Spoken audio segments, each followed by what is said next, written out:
में ये आवाज़ बढ़ जाएगी, तब आपको अंदर की आवाज़ सुनाई देगी, तब बाहर अंदर की एक हो जाएगी। क्या हो जाएगी? तब पता ही नहीं चलेगा, अंदर की भी सुन रहे हो, बाहर की भी सुन रहे हो। फिर अंदर की पे ध्यान लगाना, फिर उसके जरिए भगवान से प्रार्थना करनी है। तो जो प्रार्थना करोगे उसका उत्तर अवश्य में मिलेगा। कभी वो सपनों के माध्यम से देगा, कभी वो किसी और के माध्यम से देगा, लेकिन इसी दाहिने कान की तरफ से आवाज़ सुनते हुए बहुत गहराई से प्रार्थना करनी है। ठीक है ना? जैसे आपको आज ही ईश्वर से बात करनी है। भैया ऐसे नॉर्मल बैठे जब भी आ सकती है।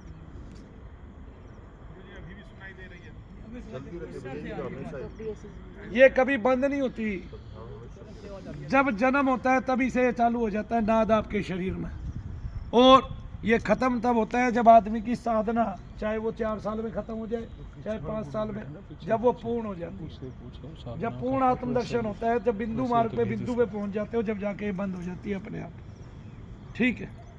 ऐसे तो बीच में समाधि में भी सुनाई देगी, लेकिन जब पूर्ण आत्म रूपेण आत्मदर्शन कर लेते हो पूर्ण रूपेण, तब ये बंद हो जाएगी। वहाँ जाके नाद नहीं है, वहाँ जाके केवल तेज ही तेज रह जाएगा, वहाँ अपना स्वरूप रह जाएगा। वहाँ फिर नाद की अभिव्यक्ति खत्म हो जाएगी। आपके पैदा होते ही नाद शुरू हुआ, अनंत समय तक नाद रहेगा, लेकिन जब तक रहेगा जब तक आत्मदर्शन, बीच बीच में फिर फूट पड़ेगा, क्योंकि आप जैसे जैसे सामाजिक होगे, है ना, उसमें वित्थान होगा, क्या कहते हैं समाधि में, तब फिर आपको नाद सुनाई देने लगेगा। लेकिन एक समय अंत आ जाएगा नाद का भी, फिर नाद जो है वो विलीन हो जाएगा मूल सत्ता में, जहाँ से वो आया था, फिर शब्द वहीं लौट जाएगा। इसको नाद बोलो, शब्द बोलो, ओंकार ध्वनि बोलो, क्योंकि ये सुनते सुनते साफ हो जाएगी, स्पष्ट हो जाएगी, सुंदर अभिव्यक्ति होगी। तब आपको कभी कांसर के बर्तन जैसी, कभी बर्तन के टकराने जैसी, कभी घुंघरुओं जैसी, कभी पानी के बुदबुदों जैसी, जो अभी भी आ रही है बहुतों को, और कभी ऐसे टीवी को बंद कर दिया हो ऐसी।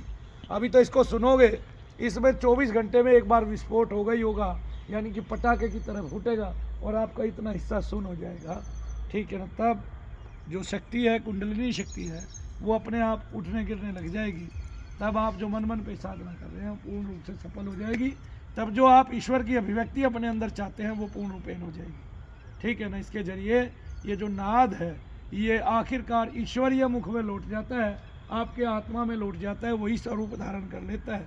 तो इसको जो बात कह दोगे वो बात वहाँ पहुँच जाएगी, इससे जो बात कर लोगे वो बात वहाँ पहुँच जाएगी। अब कौन कौन बात करना चाहता है?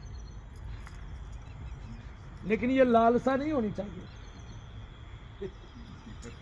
ये एक बार बात हो जाए फिर मैं देख लूँ कैसे बात होती है।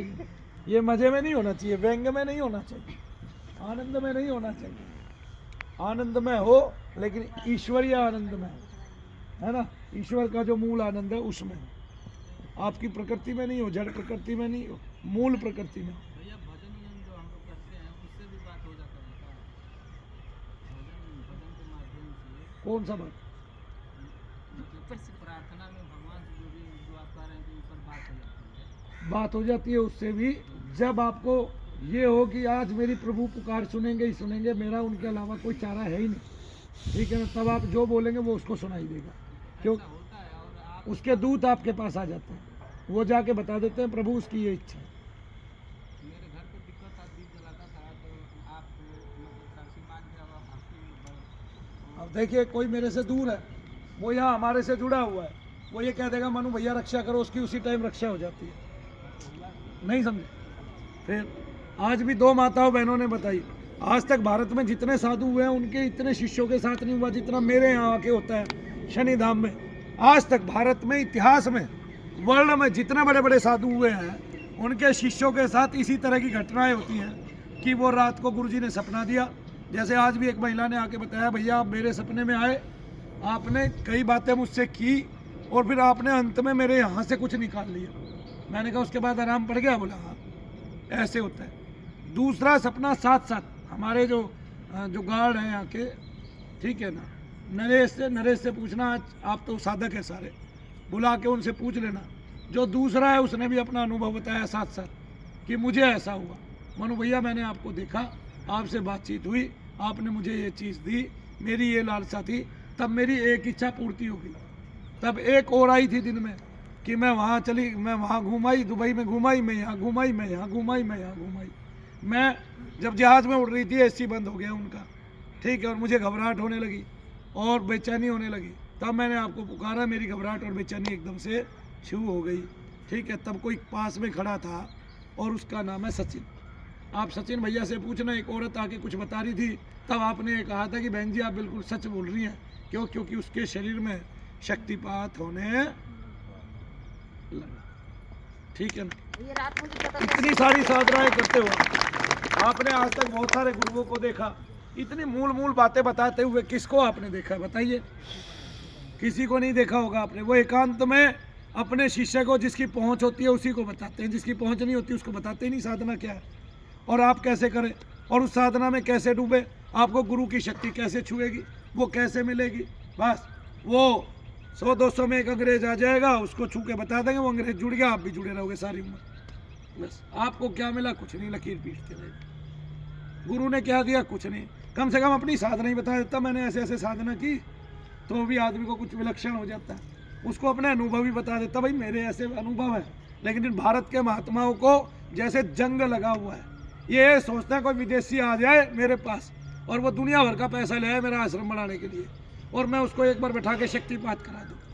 नहीं जी, आत्मदर्शन करो। बस ये भारत के साधुओं की अंतिम इच्छा है, ठीक है। जो भी गूढ़ ज्ञान है वो अंग्रेजों को दे दो, ये भारत के साधुओं की अंतिम इच्छा है, ठीक है। योग भी उनको सिखा दो, दृष्टियाँ भी उनकी खोल दो, ये भारत के साधुओं की अनंत इच्छा है। मनु भैया की तो भारत में रहने की इच्छा, भारत से बाहर जाने की इच्छा है ही नहीं, ठीक है। जब वो और एक बात, जब वो खुद ही शक्तिपात करा रहा है, खुद ही आपको दे रहा है भर भर ऐसे झोलियाँ, तो मैं क्यों रोकूं भाई, ठीक है ना। आप लोगों में से कौन कौन आदमी जप करने गया है वहाँ? आज कितने लोग जप कर रहे हैं वहाँ बैठ के? लोगों का वहाँ बैठ के लोगों का जप कितने लोग कर रहे हैं? ये देखिए कितने लोग जप करने लग गए। तुम्हारे में से कौन गद्दी देता है इतने जल्दी? आप 7-8 दिन में मालिक बन गए, आपकी बाधा भी निकल गई। कहाँ आपने दिनेश ऐसा देखा है? ठीक है, किसी महात्मा से दुनिया के से प्रेत ही नहीं निकलता, वो जानते ही नहीं, बताते ही नहीं। क्यों? क्योंकि कल भी एक लड़का आया, बोला इसका प्रेत ये कह रहा जी तेरे मनु भैया कुछ नहीं है, इसको तो मैं वैसे ही मार दूंगा जान से रात को आके। हाँ, नहीं आया समझ में। और परसों एक लड़का आया मेरे पास, माँ बहन की गाली दे के बोला मेरा गाली देने का मन कर रहा था, ले आ गया ना। उसके माँ बाप यूँ कह रहे भाई ये गाली देते हैं, मैंने कोई बात नहीं, हम भी लेते हैं, ठीक है। ये देता है, हम लेते हैं, हमने ले ली, ठीक है ना। नहीं समझे? इसकी तो पूर्ति हो गई कम से कम, ठीक है। देने वाला बने, हम लेने वाले हैं ही। कोई कुछ भी दे, आ जाओ भाई, आने दो, झोली खाली है हमारी। नहीं जी भाई, मान मिल रहा है, सब अपमान मिले ना, ऐसा कैसे हो सकता है? असली साधक की तो यही इच्छा है कि मान ही ना मिले, अपमान ही मिलता रहे। ठोकरें मिलती रहे तो भगवान अपने गले लगाए रखेगा, और ठोकरें ही बंद होगी तो गले कहाँ से लगोगे? नहीं आया कि नहीं समझ में? आ गया। बोलिए जय शनिदेव। जय शनिदेव। इस तरह से सीखते रहो, गूढ़ता सीखते रहो, दूसरों को बताते रहो, जो लेकिन साधना में आए, जो यहाँ पे शनिधाम में साधना में आए उसको बताओ। आपका अनुभव मत बताओ, कोई भी अनुभव नहीं बताएगा, ठीक है ना। लेकिन हाँ, जिसको हुआ है वो दूसरों को तसल्ली देगा, भाई बहुत कुछ होता है, ऐसे तो बता देगा। मैं तो पूछ नहीं रहा, अब किसी को ना हो तो वो नीचे वालों को बता के उसके घर भेज दे जो आए। मैं तो ये भी कह रहा हूँ भाई, अगर आप लोगों में से किसी को भी ना हो तो वो नीचे वालों को कहते कुछ ना होता भाई, फ्री फंड में बैठा रखे हैं 8-10 दिन से घेर के, ठीक है, ऐसे भी बता दे। मनु भैया इसके लिए भी तैयार है। नहीं है ऐसा? ऐसा कौन करेगा? मैं तो ऐसा भी चालू, क्यों जी? हाँ, अरे भाई ना कर है ना डर है, तुमसे कोई लोभ नहीं है, इसलिए तुम। बहुत सारे लोग बहुत पहले से कहते थे मनु भैया साधना कर, आज मैं बड़ा खुश हूँ। कम से कम अभी तक 200 लोग आके जा चुके, 200 और 100-200 मेरे सामने भी बैठे हुए हैं, 130 लोग हैं, 130 लोग तुम बैठे हुए, कम है? किसको देखने के लिए इतने साधक मिलते हैं? और मूल साधक जिनकी इच्छाएं हैं, पहले 10-20 हज़ार फॉर्म भरे जाते थे, अब लोगों ने हमें देखना कम कर दिया है, लोगों का उत्साह खत्म हो गया है, लेकिन वो जागृत हो जाएगा। आप में से बहुतों को बहुत दर्शन होंगे, और जिनको दर्शन हो रहे हैं वो हाथ उठाएं जरा, जिनको अच्छे दर्शन हो रहे हैं, शुभ दर्शन हो रहे हैं, देखिए जरा ऐसे। ये जप की और साधना की कसौटी है, अभी और बढ़ेंगे, जो नीचे से आ रहे हैं उनके बढ़ेंगे, जब मानसिक मानसिक करोगे तो और बढ़ेंगे, लेकिन डूब के करो। मेरा मानना फिर ये है कि आप लोग अपना घर छोड़ के आए हैं, आपका कोई दिन कोई पल बेकार नहीं होना। मैं चाहता ही नहीं आपका समय खराब हो, ठीक है। इसलिए ना आते तो ठीक था, लेकिन अब आ गए तो ये समझो मनु भैया के गल गए। अब मनु भैया आपको बात सुनाएंगे कड़वी। क्या कड़वी बात सुनाएंगे कि आपको करके ही जाना है। मैं चाहता हूँ आप सबको वहाँ कुर्सी में बैठे हुए देख, जिनको बाधाएं हैं वे भी ठीक होके करें आपकी तरह। और किसको बाधा थी जो आज जप कर रहा है लोगों का? खड़े हो जाओ दिनेश। और ऐसा कौन है जिसको बाधा थी और लोगों का जप कर रहा है? इसको बाधा थी और अब वहाँ जप कर रहे हैं। खड़े हो जाओ भाई, खड़े हो जाओ। कितनी अच्छी बात है, अपनी बाधाओं से निपटारा लो और लोगों का जप करो और उसमें डूब जाओ, खो जाओ कि आप कुछ करने के लिए तैयार हो गए। आपने लोगों का कुछ किया, आज कम से कम आज तो सुकून की नींद आएगी कि आपने किसी का कुछ किया। दुनिया अपने लिए ही आती है, इसका मतलब भगवान ने आपको दुनिया के लिए उतार दिया। पहली बार ऐसा हुआ। एक बात मैं इसमें खुश हुआ जब मैंने पहले दिन किया, फिर बढ़ा, फिर और खुश हुआ, फिर और खुश हुआ। अगर मैं नाराज होता तो बंद हो जाता कब का, लेकिन मैं खुश होता गया और बढ़ता गया, ठीक है। अच्छा एक बात, ये सुनील भैया खड़े हैं यहाँ, एक आदमी की आवाज़ सुनी थी आपने मेरे ख्याल से। वो क्या कह रहा था वहाँ पीछे खड़ा होके कि तू फोन पे, तू जल्दी आ जा, जल्दी आ जा। पता नहीं जी, ध्यान नहीं हाँ? ध्यान नहीं है जी, ध्यान नहीं दिया। एक बार वहां से सचिन को बुला के लेके आना। जाओ। वो ये नहीं कह रहा था बागेश्वर वाले की कह रहा था, वो करौली वाले कह रहे थे जी। नहीं करौली वाले की क्या कह रहा था बता देगा, आ गया। तो मेरा मानना ये है कि आप लोगों को मैं उस कुर्सी पे देखना चाहता हूँ। मैं चाहता ही नहीं आप में से कोई मनु भैया ना बने, मैं चाहता हूँ सब मनु भैया के गुरु बने। आगे ना कोई आदमी मेरा शिष्य ना बने, सब गुरु बने। इसलिए मैंने कभी धाम में किसी को दीक्षा नहीं दी, लेकिन आप लोग प्रथमता आए हैं हाँ क्या कह रहे थे? हमने पितृ दोष बताया था, 5 पितृ बताए थे, तो मतलब कि ये हमें कोई आराम नहीं था। फिर हाँ वो तो मैंने देख लिया उसको, तो सब जगह से आते रहते हैं, लेकिन कोई आदमी किसी को क्या बता रहा था ये बात ध्यान से सुनेंगे। अब मेरे को पूर्ण रूप से याद नहीं है कि वो कह कौन सा रहा था, लेकिन अगर सचिन होगा तो अभी बता देगा। लेकिन सचिन एक बात के लिए और भी आएगा, वो भी बता देगा। बोलो जय शनिदेव। जय शनिदेव। इस तरह से हमें साधना करनी है, नाद की तरफ भी साथ साथ चलना है, क्योंकि जो हमारा मौन होगा उसे मैंने नाद को पहले ही खोल दिया। अब जो जो सुनोगे ये बढ़ जाएगा, ठीक है ना।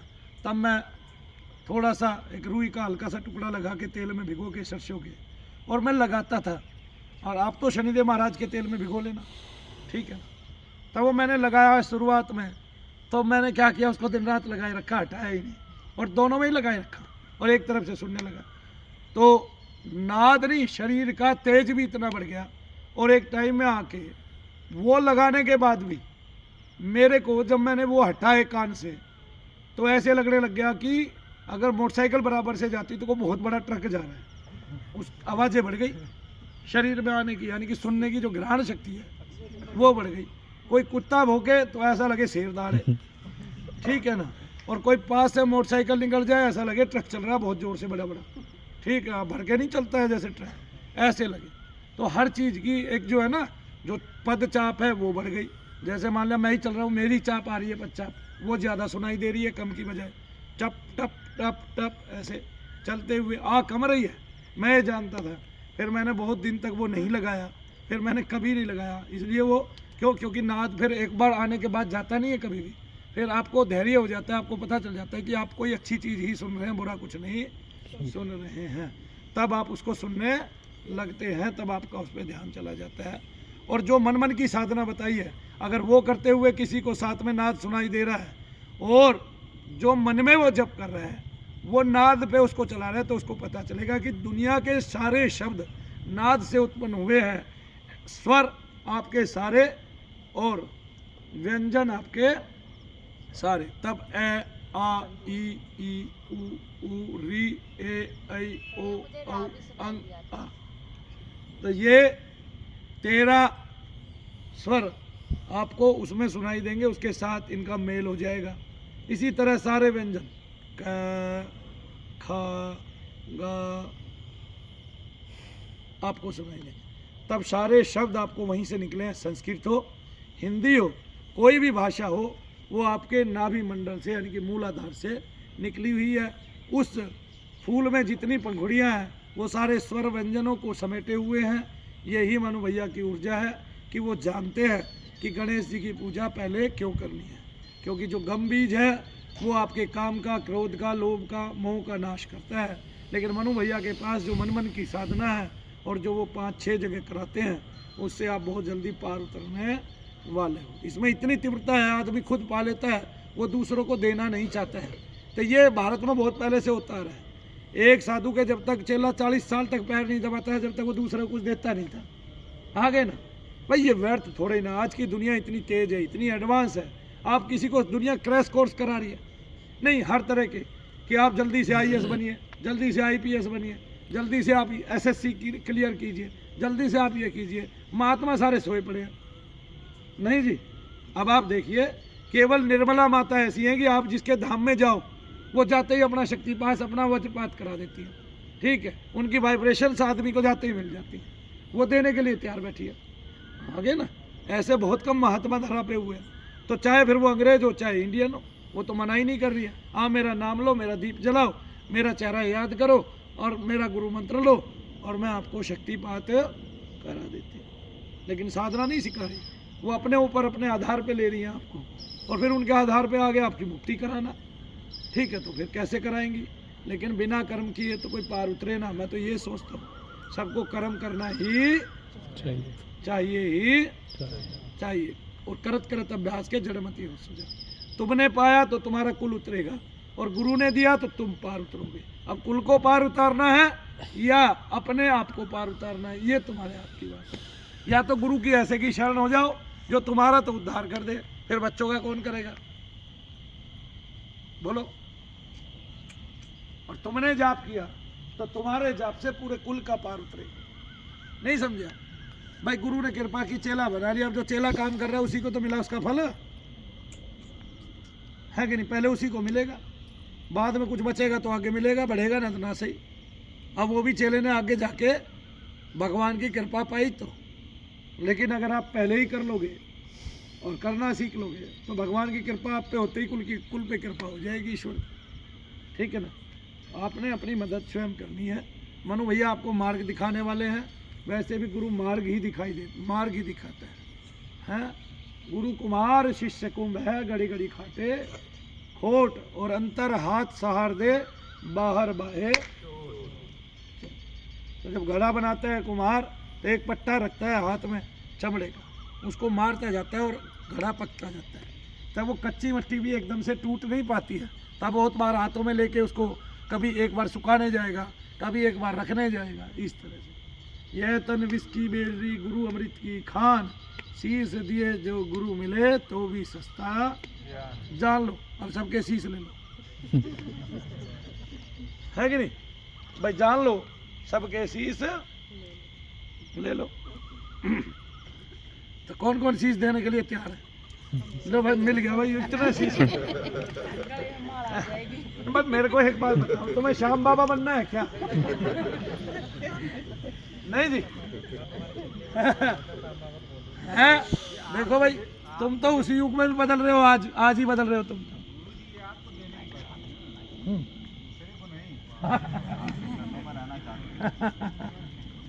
तो मैं चाहता हूं कि आपकी उन्नति हो, चाहूं और से उन्नति हो। आप लोग जो साधना करने आए हैं वो करें, मेरे से वो सीखें। बाद में 21 दिन की साधना भी अगर कोई हमारे, देखे कितनी बड़ी बात है, कितनी बड़ी बात कह रहा हूँ। कोई हमारे पास आके करना चाहे तो वो करेगा, और जो अपने घर पे करना चाहेगा तो वो 21 दिन की साधना का हम चार्ट दूंगा मैं बाकायदा उसको, और जब यहाँ शुरू कराऊंगा तभी वहाँ शुरू होगी आपके घर पे। ठीक है? तब वो लोग ऑनलाइन मुझसे, तब जब साधना पूरी होगी बात करेंगे। ऑनलाइन उनका ग्रुप बना दूंगा जो घर से करेंगे और वो चैट कर पाएंगे मुझसे। अगर उन्होंने कोई बात पूछनी है तो मौन रखें। ठीक है ना? अगर कोई दिक्कत आ रही है तो, अगर कुछ नहीं आ रहा है तो, और मैं बताऊंगा कैसे करनी है वो साधना, मैं आपसे कराऊंगा वो साधना, मैं आपसे सारा काम कराऊंगा। और मैं चाहता हूं आप भगवान के दर्शन करो, क्योंकि एक बार किसी एक देवता के दर्शन करने पे जो चीज़ मैंने पाई है उसको आप और तेज़ी के साथ पा सकते हैं। क्योंकि मैंने जो पाया है उसकी दुगनी तीव्रता अब में इसलिए आ जाती है कि एक तो मैंने पाया, दूसरा आपने पाया, फिर इतनों ने पाया, फिर उनके नीचे वाले और भी तीव्रता से उस मंत्र को ग्रहण करते हैं, और जो जितनी तीव्रता से ग्रहण करते हैं उतना ही मंत्र में वेग बढ़ता जाता है। ठीक है, तब मंत्र सफल होता जाता है। तो वो पहले आपका जीवन सफल कर देगा, फिर आप सारे ही सफल हो जाओगे। आपकी देखिए, आप साधना कर रहे हैं, पहली बात तो तीव्रता से जो चीज़ आपकी कटनी 10 साल में है वो यहाँ 10 दिन में कट रही है। सबसे बड़ी बात ये है, जिसको हो सकता है 20 साल लग जाए कटने में, अभी कोई पता ही नहीं है, ठीक है ना, वो बहुत जल्दी कट रही है। जैसे कोमल को अब कुछ भी महसूस नहीं होता है ना, और पहले सारे दोस्त कुछ महसूस होता है, राखी तेरे को कुछ भी महसूस नहीं होता। तो भगवान से जुड़ो, भक्ति से जुड़ो, नियम का पालन करो। हो गया का नियम क्या है कि हमने जो साधना बताई है उसको यहाँ पे नियम से कर लो। घर ना भी करोगे तो एक बार का पाया हुआ बहुत कुछ होता है, तो वो चलता है लंबे समय तक। इन 8 दिनों में जो आपने समय गंवाया है वो गंवाया नहीं, वो कमाया में गुजर जाएगा। तो वो कमाया हुआ भी 2 साल चल जाएगा तुम्हारा, ये देखो। तो फिर जो 2 साल के लिए कमाया जा रहा है कमा लो, और वो बढ़ेगा अगर आप में नेकी हुई तो। अब भगवान जो है, अगर आपने बदी नहीं की तो ईश्वर उसको बढ़ाता रहेगा। पहली बात तो मेरे पास जो आता है वो सीख जाता है, उसको सबक मिल जाता है, उसको समझ में आ जाती है कि मनु भैया का जीवन ऐसा है, हम अपना ऐसा क्यों ना बना। जब हमें मनु भैया ही बनना है तो जीवन को अच्छा क्यों ना बनाए। मानते हो कि नहीं मानते? तो अच्छा बनाओ। जो अभी कम उम्र में है वे आगे बढ़ेंगे, जब वो मेरी उम्र में आएंगे तो मेरे से ज़्यादा भाग्यशाली होंगे, मेरे से ज़्यादा तेजस्वी होंगे, और मेरे से ज़्यादा कमाने वाले होंगे, और कुछ संसार को करके दिखा जाएंगे। नहीं, हाँ, बोलिए जय शनि।